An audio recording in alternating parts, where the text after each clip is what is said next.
বাচ্চাদের জন্য cheese pasta খুব সহজেই বাড়িতে বানিয়ে নেওয়া যায়।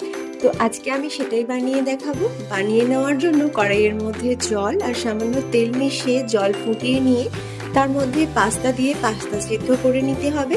পাস্তা সিদ্ধ করে নেওয়ার পর তেল মাখিয়ে রাখতে হবে। এখন কড়াইতে তেল আর বাটার দিয়ে গ্রেট করা আদা, গ্রেট করা রসুন দিয়ে একটু নাড়াচাড়া করে নেওয়ার পর গাজর কুচি সাথে লবণ মিশিয়ে ভালো করে ভেজে নিতে হবে।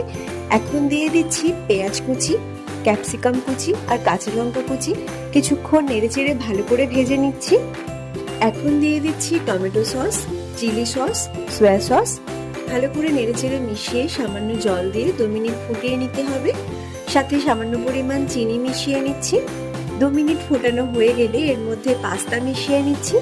গরম গরম পাস্তা প্লেটে নামিয়ে নেওয়ার পর ওপর থেকে চিজ গ্রেট করে দিয়ে দিচ্ছি। একদম রেডি চিজ পাস্তা।